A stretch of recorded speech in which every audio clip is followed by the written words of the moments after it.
with a record of 44 and 38. Right now they've won 3 straight as Markkanen knocks home another free throw. Talking to the local media here who knew Lauri Markkanen well in his time here in Cleveland, the one thing they've all said they've been impressed with that's different in his game in Utah is he's more physical. And we just saw it on that last play. He's putting the ball on the court, going through contact, getting to the rim. Didn't make the basket, but it gets to the line, and that has stood out to the local people who knew his game well here at Durant. Yeah, tonight. Nice job early on in this game. At that bounds, traveling. Steady play by Clark. What up? What up? What up? What's going on tonight? We can hear Coach Hardy Parkins to Kessler right in front of us. He sets a high screen for Mike. I'm sorry, guys. I was I'm flipping back and forth between the Cleveland Utah game and the I think it's in Philly and Toronto. Those are the 2 games I'm flipping back and forth with. But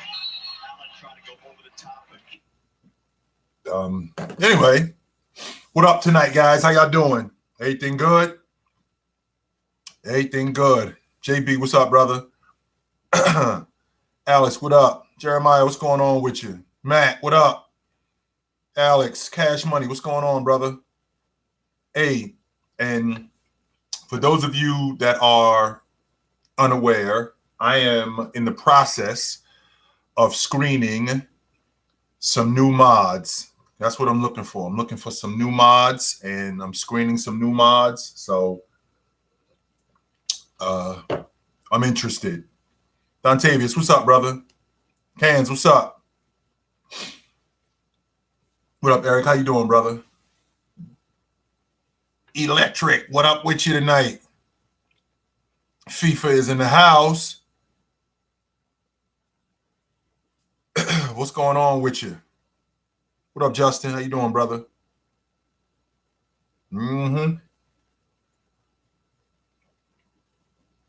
So I want to start the conversation tonight with what I saw last night with Joker doing what he did. Now, what I want to make sure that I'm clear on is this is the NBA, right? And with it being the NBA, these guys are pros. So the fact that he did that against Mason Plumlee doesn't bother me at all. That doesn't bother me one bit. The fact that he did that against Charlotte, I don't care about that. And the reason why I don't care about that, hello, Jillian dear, how are you? Good to see you. And the reason why I don't care about that is because this is the NBA, right? And in the NBA, these are the best players on the planet at this particular time. So to see Joker, right? To see Joker go 40, 27, and what did he go? 40, 27, and 10 last night? That's pretty damn impressive, man. That is pretty damn impressive. What I don't like is I don't like the fact that they gave up almost 30 points in the fourth quarter to a so-so or to a bad Charlotte team. I think they took their foot off the gas. I think that Joker is one of the main reasons. He probably is the primary. He's the primary reason why they won last night. And with all of that being said, they still were able to survive. So I was impressed with Joker. I think he's one of the best big men in the game. I still have a difficult time putting him ahead of Embiid, but I do understand that, you know, being the back-to-back league MVP, it's difficult not to be in the best player in the league conversation. It's hard not to be in that when you are the back-to-back league MVP, right? And to come in second, both of the years that Embiid came in second, and in the fashion that he came in second, it's tough. But I mean, this kind of stuff right here is the stuff of legends. It is, man. So Big up the Joker. I think I had Denver as a top 3 seed before the season started. I had Denver as a top 3 seed before the season started. The Western Conference is wide open. I think that they got a legit shot at representing the West in the NBA Finals. I think they got a legit shot at doing that. I think that with Jamal Murray playing the way he's playing, right? They ain't really rushing him. They're just working him back in to the lineup and him getting his feet under him, which is dope. I think that that's awesome. The fact that he's getting his feet up under him and he's turning back into the player that he used to be. I think that's dope about him. This is one of the most competitive Western Conferences that I've seen since I've been around, because it's always been, to be honest with you, Jillian, it's always been as good as the Western Conference is. I don't see anybody beating the Lakers 4 times in a week. As good as the Western Conference was, I don't see anybody beating San Antonio 4 times in a week.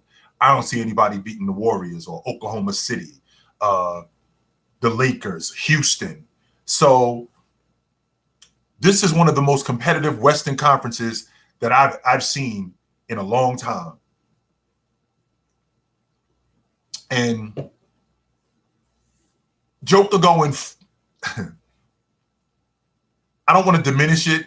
And the reason why I don't want to diminish it, because I got to listen to people telling me that Joker is the best offensive center in NBA history. And I'm thinking, damn, the best offensive center? I mean, Joker been in the league 7 years.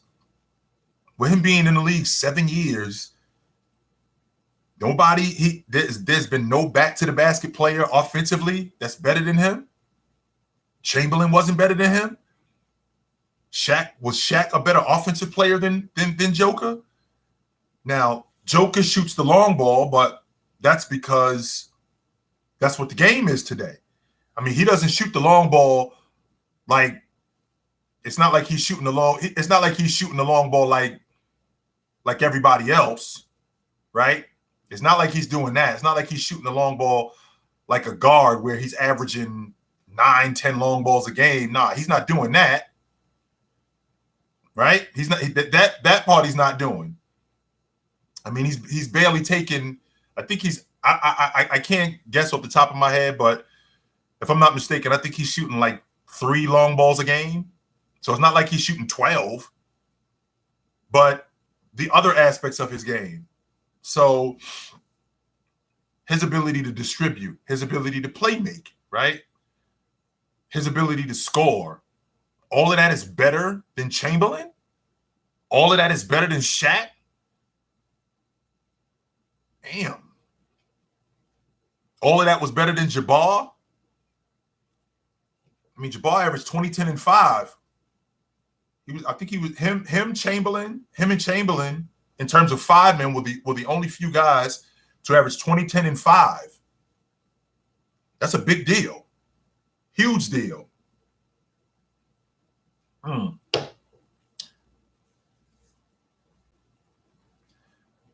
So that's how I feel about Joker. That's how I feel about him. But let me see what my man Douglas got to say. He said, peak for peak, I think he is the best offensive center and need more longevity and probably a greater playoff run to stamp it overall at the present moment. I'd say Shaq. Dontavius, yo, you know that 40, 25, and 10 game, you know Chamberlain got 4 of those, right? I'm not sure if you know that. Yeah, Chamberlain got 4 of those.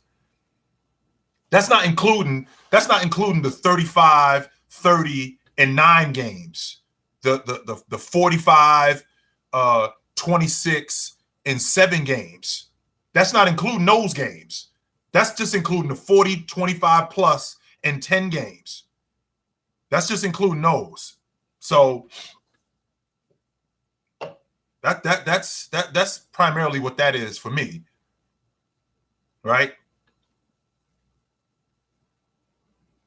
That's primarily what that is for me.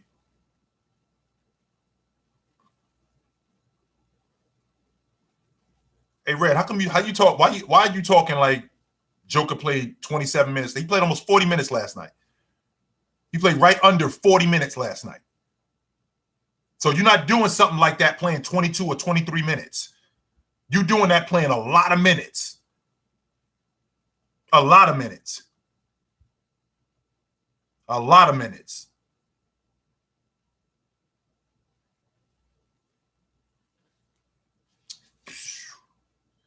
Know the ledge. All right. Welcome to Chilltown, New York. It's actually Chilltown. I know where Chilltown, New York is, but wherever I'm at, we call it Chilltown, Jersey City.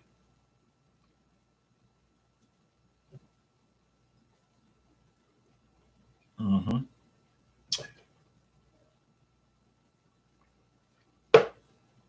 And by the way, and since you mentioned that, Red, that is an extra 10 minutes. He was doing that every night. You think Joker could hold up for 48 minutes every night? So the fact that Chamberlain was playing those kind of minutes, that should be even more impressive to you. As opposed to the logic that, well, Chamberlain was doing it in 48 minutes. I don't think Joker would hold up that long. I don't think he'd hold up that long. I mean, Chamberlain averaged 46 minutes a game for 45? I think something like that. 45, 46 minutes a game. I don't think he'll hold up that long. I don't. I do not. Nobody sleeps on him, Joe Pro. Nah. And also, Joe, I think the issue with Joker is that it's not a lot of flash. Like, he's not powerful like Shaq. He's not charismatic like Chamberlain was, or like Olajuwon was. You know, he's not fluid like David Robinson. He's just a big guy. So people have a tendency to just like poo-poo him, not realizing that, yo, this guy is one of the biggest, most talented, best big men that I have ever seen. And I got put on to him years ago by my buddy who played in Europe, right? My buddy played 12 years in Europe. And he told me, yo, there's this kid. This was probably in like year 2. So Joker was, I think this was probably like 16, maybe. He's telling me, yo, there's this kid that's in Denver. His name is Jokic. They call him Nikola Jokic. That's his name. He's from Serbia. I need you to pay attention to him. Now, I wasn't that big on the Euro because the Euro is soft. At that time, that's the mentality. The Euro is soft. He's slow. He doesn't want to really play. He doesn't want to bang. He doesn't want to do anything like that. But he told me straight up and straight down, yo, this dude is not like that. He's not like those Euros. He's not the Euro that you're thinking of. I just want you to pay attention to him. And I started paying attention to him. And the more I started paying attention to him, I'm thinking to myself, yo, how did he drop to the second round? Because it's obvious that it's there, right? It's obvious that it's there. And his game just developed more and more. And he started to stretch the D. And he became the typical Euro, only except he was tougher than a lot of Euros. But I think that it's not that I gave him a pass more than I was just like, all right, I'm paying more attention to him as opposed to giving him a pass. Like, I got to pay more attention to this dude. And I was doing that. No doubt about it. No doubt. I don't think his playmaking is flashy, like Magic flashy or Olajuwon. Like he makes really good passes and he gets to the basket with the best of them. But in terms of being a super athlete and it looking great, nah, that's not him. Yes, Cash Money. I was born and raised in Jersey City. Born and raised, my good man. I don't consider the EuroLeague pure play style, pure finesse. There are guys who play in the EuroLeague who can't play in the NBA. And there's a flip side to that. There are guys who play in the NBA who can't play in Europe or in the EuroLeague specifically. So not everybody that plays in the EuroLeague, that their game translates into the NBA game. And not everybody who plays in the NBA, their game translates into the EuroLeague game. Not everybody does that. No. So like I said, I was watching Joker and I'm thinking, yo, this kid is really good, man. Really good. And then he just started getting better and better. And the more I watched him, the more I started to dig his game. And the more I started to pay attention to the other stuff that he did. I didn't just pay attention to his ability to score, right? I was paying attention to all the other stuff too. His ability to distribute. How does he read, especially as a big, how does he rebound, right? He was their primary ball handler at one point. Well, how does he take care of the basketball as their primary ball handler? Because that's the Euro in him, right? That's the Dirk Nowitzki. That's the Detlef Schrempf. That's the Tony Kukoc. That's that guy in him. So how does he take care of the basketball? And with watching that, I'm thinking to myself, yo, I think this dude is going to be a player in this league. Definitely a player in this league. So I watch him more and more, but I still struggle between him and Embiid. Yes, I do. But what I can't deny is I can't deny the fact that he's a back-to-back league MVP. I can't deny that. No way. I'm not totally sure about that. Sadly, there's a lot of NBA fans that are caught up in flash. Yes. Impact over everything. I don't care how pretty your game is. Are you impactful or not? All that. That's Dontavius. That's where I'm at with. That's where I'm at with a guy's bag. I care about your bag, but I don't care about your bag nearly as much if you're not producing anything. Right? I don't care about your bag nearly as much if it's not translating to anything. You can be the nicest with the pill, right? You can have the most beautiful jump shot, ridiculous athlete. If that's not translating into anything, then it's not really something that I care about. It's really not. It's not something that I care about that much.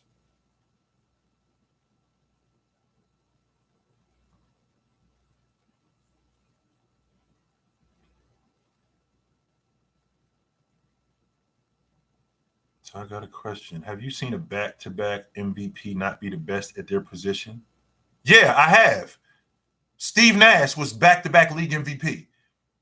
And there were plenty of people running around talking about Jason Kidd's the best point guard in the game.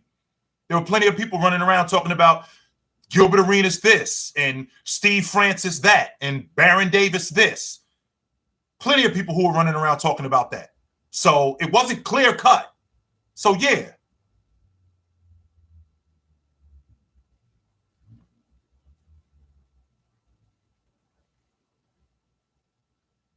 Maybe.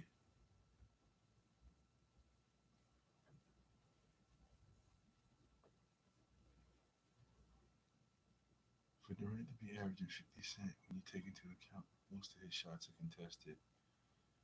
Here's the thing, though, Melo. Here's the thing that really bothers me about guys like you.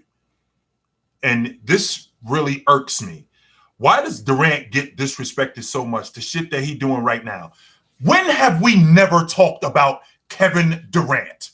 In the last 13 years, we're in 2023, since 2009, how have we talked about Kevin Durant? For the people in the chat, for you guys, straighten me out.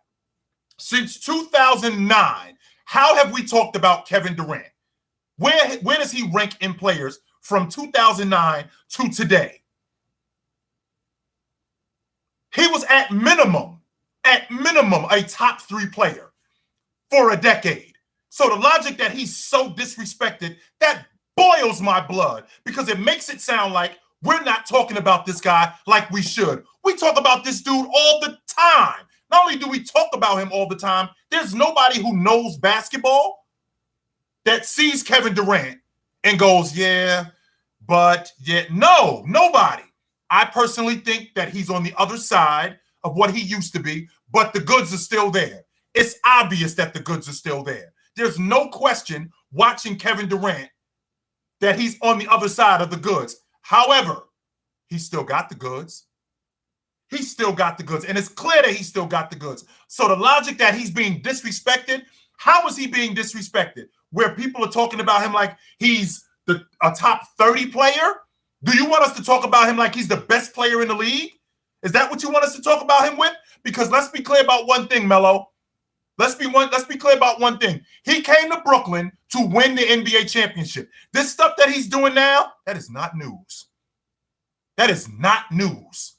So I am not impressed with it. I've seen it already from him. I already know who he is. So the fact that he's 28, 29 a game, I'm not like, yo, this dude is super nice. He's always been nice. He's always been awesome. That ain't news. He's always been efficient. That's not news. He's always been that dude. The question is, what is this going to translate into? That's the $1 million question. I've said it already, and I still stand on the logic. I'm out on Brooklyn. Until they can show me that they can hold up and make a deep playoff run, I'm out on Brooklyn. I've been out on Brooklyn, and I'm going to stay out on Brooklyn until they show me that. He came to Brooklyn. Excuse me. I'm going to be with you in a second, Jillian. He came to Brooklyn, which I still think was a mistake. He came to Brooklyn to win the NBA championship. He left Golden State because he didn't seem to fit there. That's the problem. And if that was the case, even though Golden State was the best situation for him, if he was going to leave Oklahoma City and go to Golden State, there was no reason for him to leave Golden State and go to Brooklyn. If that's the case, he should have never left Oklahoma City because they were way closer, way closer.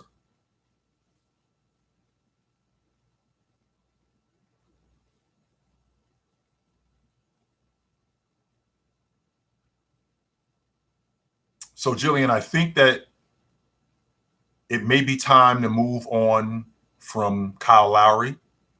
I'd like to see Jimmy Butler. I'd like to see Jimmy Butler play more. What up, Will? How you doing, brother? I'd like to see Jimmy Butler play more. I think that's one of my main issues with him. His game is never in question. Bam has actually turned into what I was hoping that he would turn into more than anything, right? He's the guy who is the legit big that they needed. And the fact that he's now become more of an offensive force, he's still less aggressive that I'd like him to be, but he's better, right? He's better than what he was before, where he was not even looking to shoot the ball and be aggressive as he should have been. Jillian, the thing that really turns it for me with the Heat is the fact that Tyler Hero's in the starting lineup and Caleb Martin is in the starting lineup. Then that means that Strus goes to the bench. That weakens your bench because with Tyler coming off the bench, with Caleb coming off the bench, when you had PJ, right? When you had PJ, that meant there wasn't a second unit better with Hero coming off the bench, right? With Caleb Martin coming off the bench, with Dedmon coming off the bench, with Vincent coming off the bench. So Strus now, and not just him, with Duncan Robinson coming off the bench. So you may have had the best bench in the game when that happened. But now that Hero's in the starting lineup, now that Caleb Martin is in the starting lineup, your second unit, right? Your second unit hasn't been as good as it can be. And I think that you could get better production from your point guard. I wouldn't be surprised if Miami moved off of Kyle Lowry. That would not surprise me. CW Best Style, what up, brother? How you doing? That would not surprise me at all. That would not surprise me at all if they moved off of him. But I think that they're in a spot now where I think that they have to make this thing with Kyle Lowry work. Even though an expiring contract is always great, right? When you're trying to move off, when you're trying to dump salary, and when you're trying to move off a guy and trade him, expiring contracts are fantastic. And I don't know what the value is for Kyle Lowry, but the question that I'm having is Is Gabe Vincent a starting point guard in the NBA on a championship contender? Is he that? Because like the year that they went to the finals in 20, what up, JW football, JV football?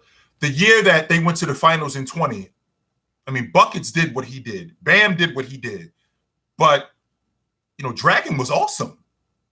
I think Dragon is better than Gabe Vincent 2 years ago. So with that being said, if we're gonna move in that direction, we got to be able to replace Lowry. Because, I mean, how many more years you think Buckets got at this level? I think he's 33. I don't think he's got many more years left at this level before he starts to slow down. I don't think that he's going to be that guy for that much longer. I'm cool with 2 years, Eric. No doubt. I don't have a problem with 2 years. 3 max. I think you pushing it, Red, with 3. Because Buckets is he's been in and out of the lineup this year and last year due to maintenance and knick-knack injuries. So I worry about Buckets. I do. I worry about him from a health standpoint. No doubt about that. Should the Bulls blow it up? Yeah, Sage. Yeah, I think so. And the reason why I say that is because the plan when you got DeMar DeRozan was to put him with both Zach LaVine and Lonzo Ball. That was the plan, right? This thing isn't working out with Andre Drummond like I thought it would, even though Andre Drummond is one of the better dirty work guys in the game. I've always loved his game. But Vooch needs a guy alongside him that can actually score. And Kobe White he hasn't developed like I thought he would, right? Not only has he not developed like I thought he would, Williams is up and down.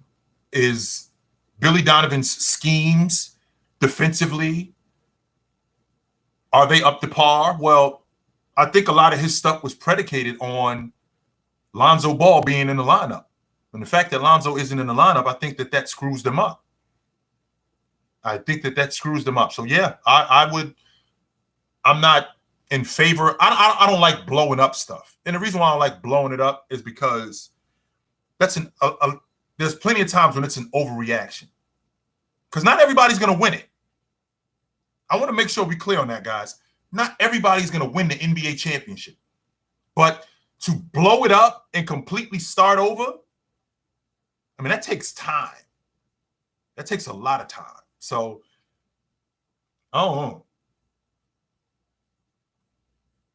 No, I don't know if I'm ready to. I don't know if I'm ready to.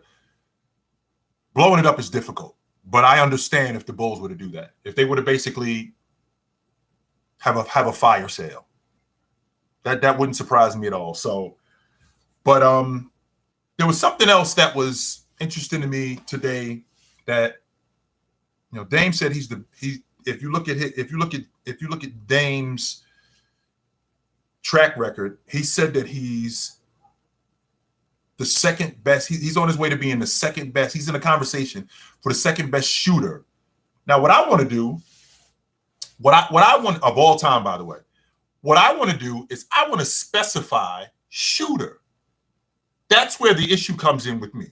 I don't have a problem with him saying, what up, Seth? I don't have a problem with Damian Lillard saying he's the second best long ball shooter. We can have a conversation about that. But to say he's the second best shooter all time, that's putting a lot on it. And the reason why I think that that's putting a lot on it is because shooting does not just deal with shooting the long ball, right? And with him shooting the long ball off the bounce, I think he's one of the better long ball shooters off the bounce. I think he's one of the better catch and shoot long ball shooters. I don't think he's a better catch and shoot long ball shooter than Ray Allen. I don't think he's a better catch and shoot long ball shooter than Klay Thompson. I don't think he's a better catch and shoot long ball shooter than Kyle Korver. I don't think he's a better catch and shoot long ball shooter than Reggie Miller. So that's one aspect of it. Off the bounce, I think that he's definitely better than those guys. But if we're going to talk about shooter, then I think we gotta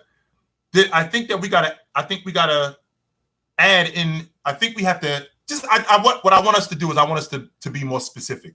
Is he the third best? Is he the second best long ball shooter or the second best shooter all time? That's the question, right? And I don't think he's the second best shooter, because when I think about a shooter, I think about a guy who shoots the long ball, not just catch and shoot, right? Not just catch and shoot, but catch and shoot off the bounce, in traffic, not just off the bounce, but tough shots with a hand in their face. He's one of the best to do that. I can't fight that, and I will not fight that. But now there's a different level to that, because when you're talking about a shooter, is he the second best mid-range shooter? Is he better than Jordan in the mid-range off the bounce? Is he better than Bryant off the bounce? Is he better than KD off the bounce in the mid-range? I don't think he's better than any of those guys off the mid-range, making tough shots. Not just making tough shots, catch and shoot, shots off the bounce.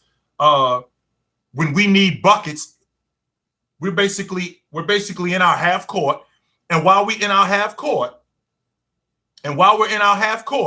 we can't get nothing going to the rim. The rim's got a lid on it. And nobody's cracking the three. We need to open up this thing on some level, right? We need to open up this thing on some level. So get that mid-range game going, and now we could go to him for 2-3 straight buckets in the mid-range. Well, can I do that with Jordan and get better efficiency? Yeah. Can I do that with KD? Get better efficiency? Yeah. Can I do that with Bryant? Can I do that with DeMar DeRozan? Can I do that with Rip Hamilton? Can I do that with guys like that? Right? I think that I could get better efficiency. So the mid-range is a little tricky. So with that being said, we'll move to the free throw line. Is Damian Lillard the guy in the 75-year history of the NBA, or for however long you've been watching the NBA, and take Steph Curry off the table, because Steph Curry says he's the best shooter, but I'd like to add him into this conversation as well. If you got a guy that's got to go to the stripe and ice the game is on the line, you got to ice the game. I already gave you the mid-range, right? So now we got to go to the stripe and ice the game. Do I want the ball in Damian Lillard's hands? Do I want the ball in Damian Lillard's hands to ice the game at the stripe more than I want the ball in Steve Nash's hands to ice the game? I'm not picking Damian Lillard to go to the stripe more than I am Steve Nash. I'm not. I'm not picking Damian Lillard to go to the stripe more than I am Mark Price. I'm not doing that. No, because those guys have shown me more than once, more than twice, more than 3 times who they are at the stripe. So these are the things that I think about, right? These are the things that I think about when I think about a shooter. So to say that Steph Curry is the best shooter of all time, as opposed to saying that Steph Curry is the best long ball shooter of all time, are two different things. They're two different things. Steph Curry is the best long ball shooter, and I will not argue that. If I would be, for lack of a better term, or for how the young, I wouldn't be silly. I would be, as what you do say, I would say he's goofy. I'd say that that's goofy to say that he's that there's a better long ball shooter than Steph Curry. I would say that. But the best shooter, if you put all of these things together, because I don't think Steph Curry is as good in the mid-range, I think he's better shooting the long ball. Is Steph Curry better shooting the long ball than Jordan is in the mid-range? Is Steph Curry better shooting the long ball than Bryant is in the mid-range, or Kevin Durant is in the mid-range? No.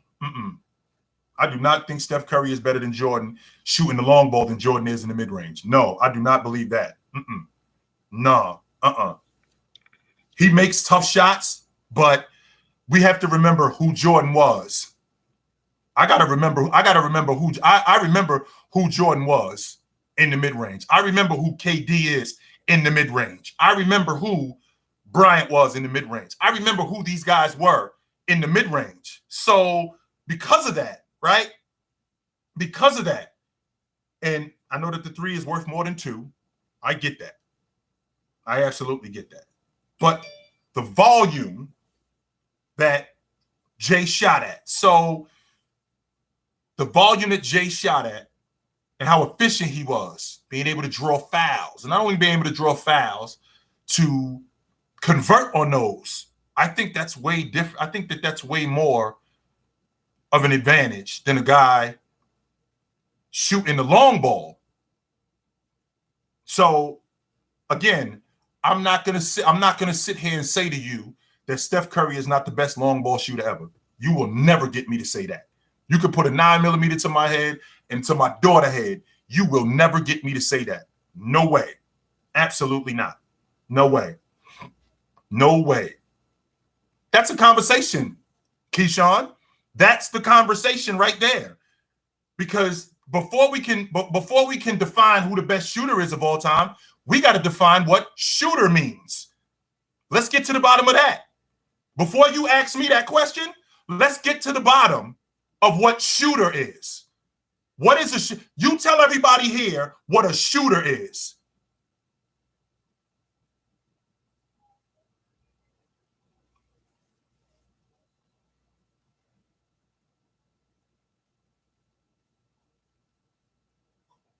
However, what Steph has done from 3 is unprecedented. Well, but here's the thing, Jillian. What Steph has done from the long ball, what he did was he expanded the game. That's what he did. Because guys were shooting the long ball before Steph showed up, right? But what Steph did was he now made it. Him and Klay Thompson now made it where we could build our unit around this. This wasn't something that was feasible 15 years ago because the big man was still around and the game was going through the big man. But now with what Steph and Klay did as a backcourt, what they did was we can build our unit around this and win. There were teams who were doing that. I mean, we can't leave out the Phoenix Suns, right? Excuse me, the 8 seconds or less. We can't leave them out. They were absolutely doing that. They were playing like that. And it was working. I mean, they were in the West Finals a bunch of times with that 8 seconds or less offense and cracking the long ball. They were doing that. That was going on. Here's the thing. The thing was we couldn't get to the next level with those guys. Well, Curry and Klay Thompson show up basically doing the same thing that they were doing, only in a higher volume. And not in a higher volume, but converting. So now it becomes, well, damn.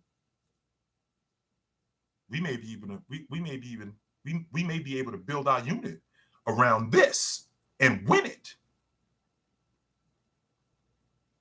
So I can't. What I don't want to do is I don't want to sound like I'm discounting Steph Curry as a shooter. No. Absolutely. I'm not discounting Steph Curry as a long ball shooter.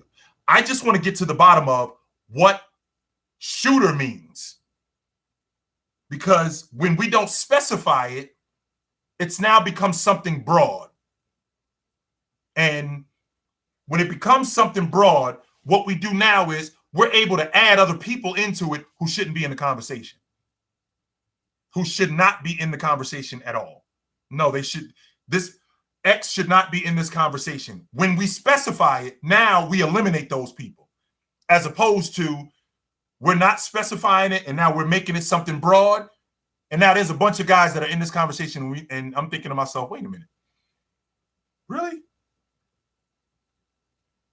This dude? I don't think so.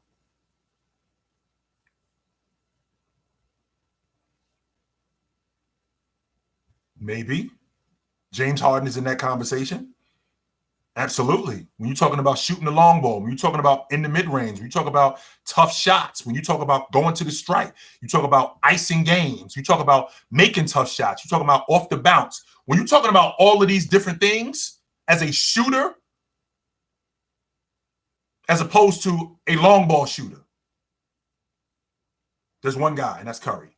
Even though, and I've said this to you guys already in the past, right? I've already said this to you guys.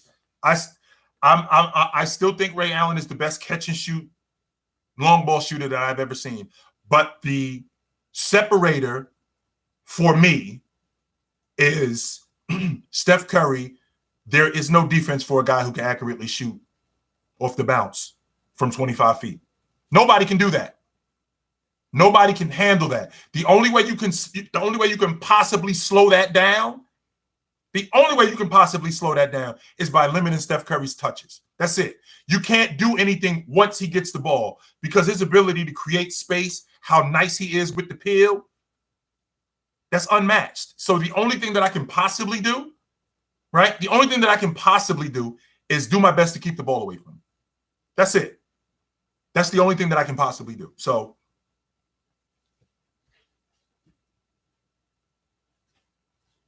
well, the separator between Dame and Curry is, number one, Curry shot the long ball, which with Curry shooting the long ball better. I think he's better than Dame off the bounce. Absolutely. I think he's a better catch and shoot. I think he's a better catch and shoot long ball shooter than Dame Lillard. I think he's better off the bounce. And he's better at the strike. But we're not talking about the strike. We're just talking about the long ball line. We're not talking about the long ball line. No, it's not. We're not talking about Steph. I want to make sure we're clear, Black, because we're not talking about Steph and Dame as players. Nope, we're not doing that. We're just talking about strictly at the long ball line. That's all we're talking about. We ain't talking about these two guys in the mid-range. We ain't talking about these two guys at the strike. We're just talking about these guys strictly at the long ball line. And Steph Curry's ability, we're talking about Steph Curry's ability to crack the long ball on the catch and shoot. We're talking about Steph Curry's ability in transition to stop and pop. We're talking about Steph Curry's ability off the bounce. I think it's unmatched. What goes to Dame's side, Black? So I'm clear.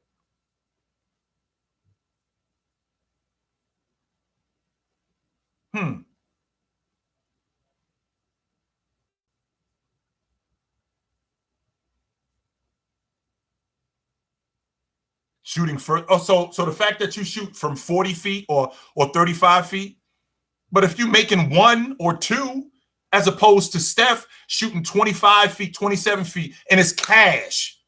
How many times do I see Steph Curry make? How many times have I seen Damian Lillard make 3 or 4 40-footers or 30-footers? I mean, he doesn't do that a lot. He'll make some, but he doesn't do that nearly as much as what Curry does in Curry's range, which is, like I said, around 25 to 28 feet off the bounce. I don't think this, to be honest with you, I don't think this is a conversation. I really don't. I do not. Him shooting further out, that's the same as him shooting further out. That's the same as just, tough shots. I mean, I don't think this is a conversation. And by the way, Darren, I think Dame is a better shooter. I think Dame is a better long ball shooter than Kyrie Irving. Yes, I do. Yes, I do, Jeremiah. I think he's a better overall shooter than Kyrie Irving. Now, if we're talking about tough shots, if we're talking about shooting the long ball, if we're talking about in the mid-range and we're talking about at the strike, I've seen Dame do it more on a grander stage than Kyrie Irving has, and I've seen it translate into more. And this is what I talk about when I talk about, this is what I mean when I talk about I'm not that impressed with your bag more than I am with what you produce. I care about your bag. Don't get me wrong. I won't discount that.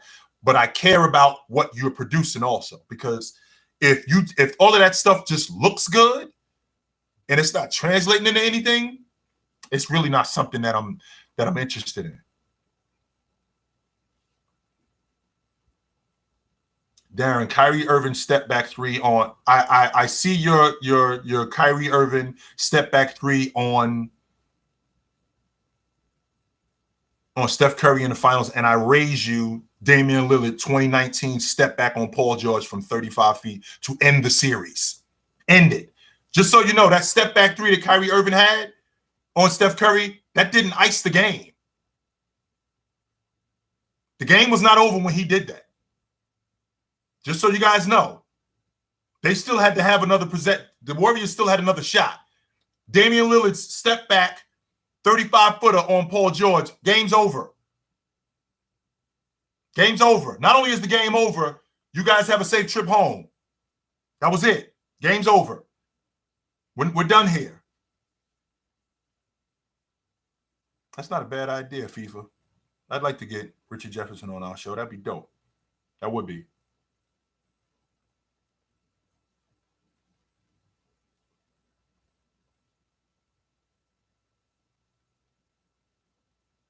I tell you what, Jillian, I wouldn't mind. I tell you what, I would not mind. I wouldn't mind Zach LaVine running with Luka. I wouldn't mind that at all, because that's a guy that Luka could get involved.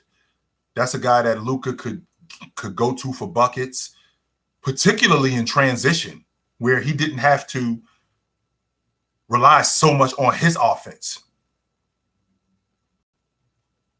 So I wouldn't mind Zach LaVine and Luka at all.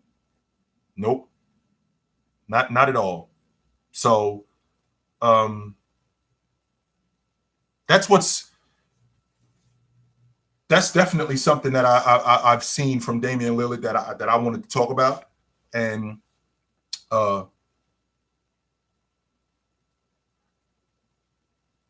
I'm cool with that. I just need what I'm looking for is I'm looking for some clarity on what shooter is more than anything.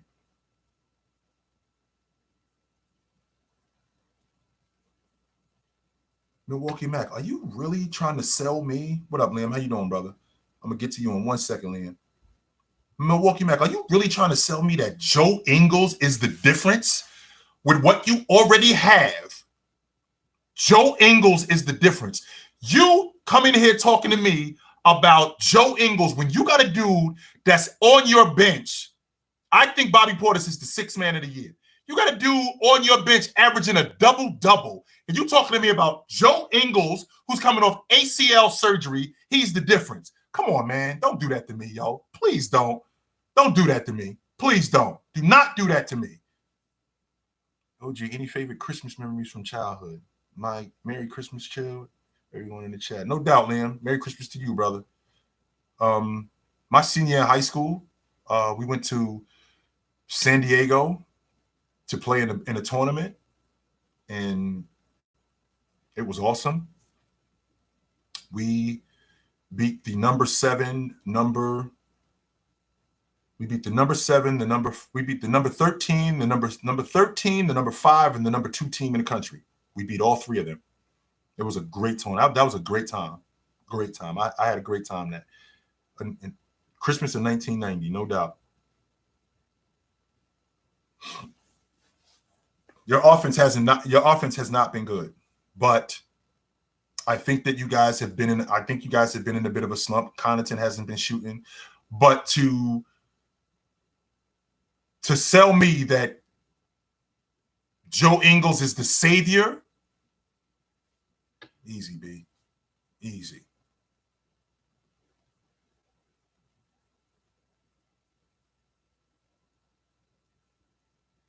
Yes, over Russ. Tyrone, absolutely over Russ. Tyrone, this is what I want you to do, Ty. I want you to take off your fan hat for a second, because I don't like what Russ is doing. I love what Russ is doing, but I want you to take off your fan hat for a second, and I want you to look at the impact of what Bobby Portis is doing in Milwaukee. They're in second place in the Eastern Conference. If you take Russ off what they're doing in Los Angeles, what happens to them? Are they still are they still at the bottom of the West? I think so. If you take that double-double that's coming off their bench out of the lineup. If you take that double-double that's coming off their bench out of the lineup, right? You take that double-double off their bench that's out of the lineup, what happens to the Milwaukee Bucks?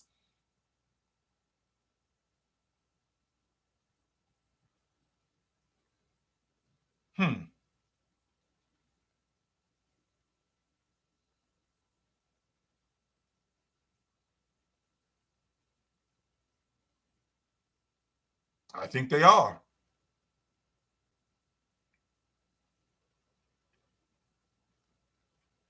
Do you have Curry over Dream? Because I don't.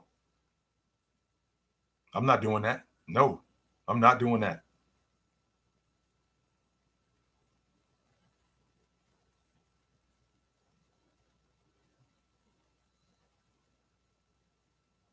You got Curry. I'm all ears, Black. Black is here to change my mind to put Steph Curry over Hakeem Olajuwon. Go. I'm going to listen to Black change my mind about Steph Curry over Hakeem Olajuwon. I'm going to get with you guys in a second. Hold on for a second. Let me listen to Black right now. Go ahead, Black.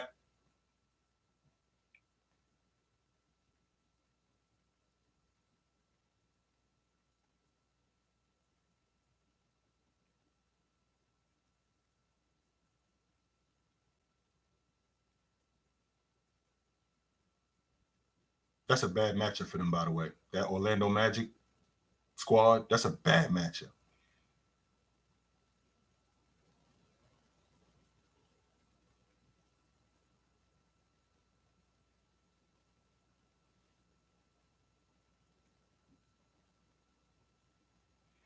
So we'll start the conversation with OG. First, Curry has a top 5 season all time and not 5. Yes, Dream do 2, but 50, 40, 90, 403, 73 wins. Top that Dream, a better defensive player, but I'm going to match that with Curry being a better offensive player. Keep going.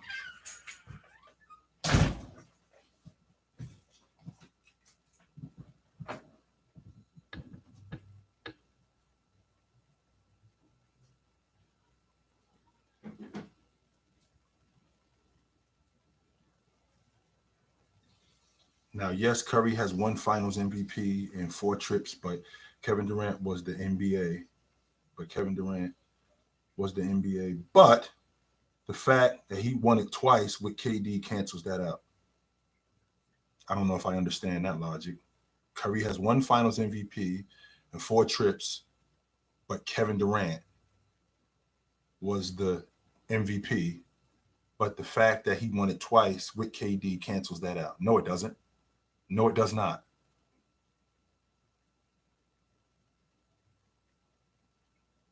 Okay, KD was the best on the team.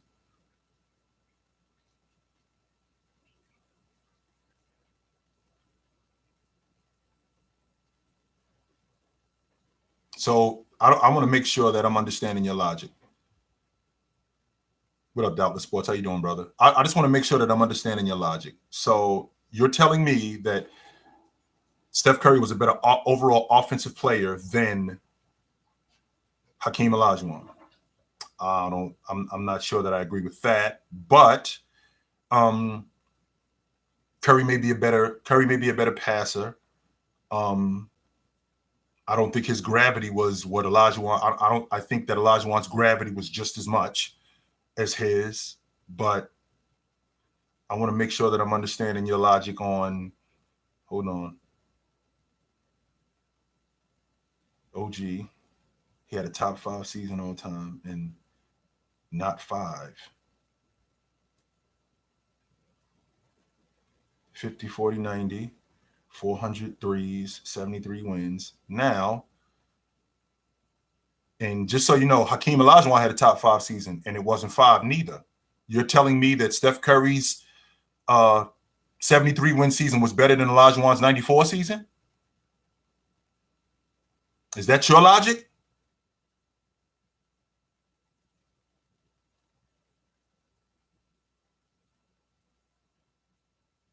No way.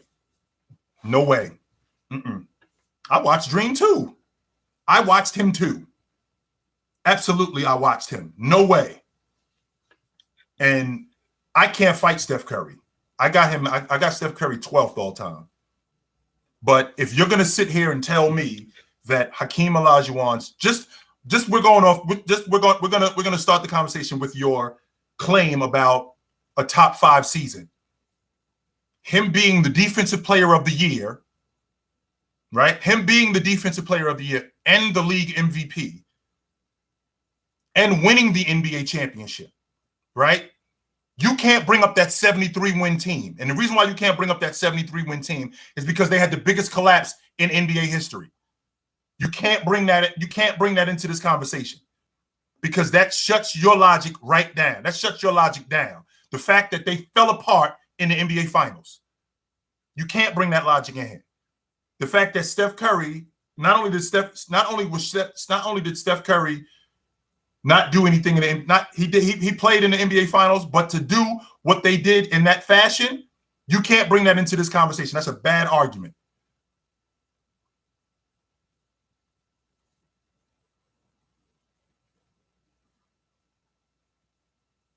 And I'm going to counter your argument.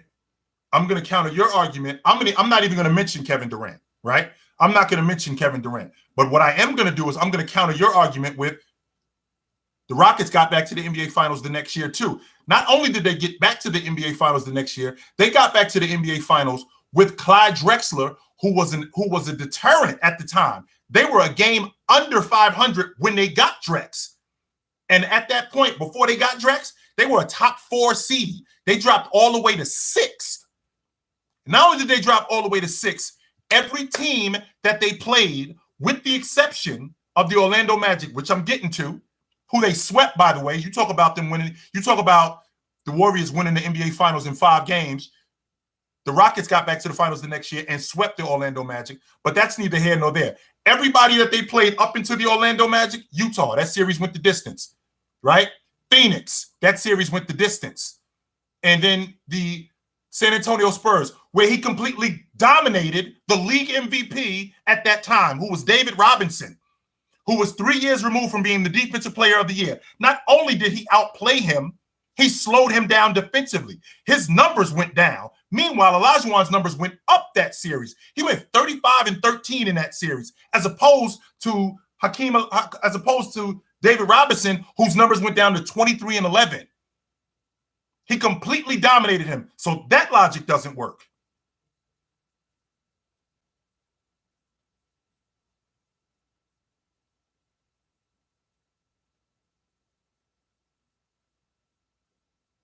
Fleece, what's up, brother? How you running?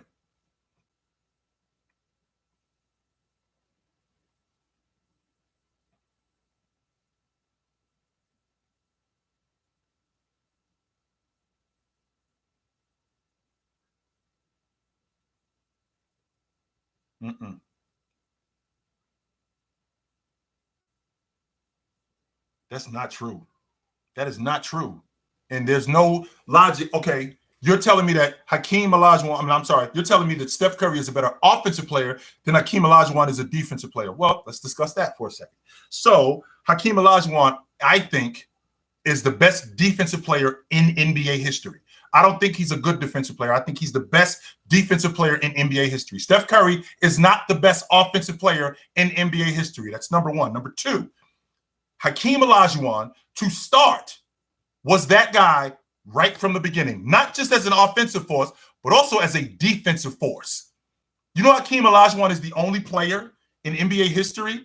This was in the 88-89 season. I don't know if you know this, my man, but in the 88-89 season, Hakeem Olajuwon went almost 300 blocks and over 200 steals, and he didn't make the All-NBA team. Did you know that?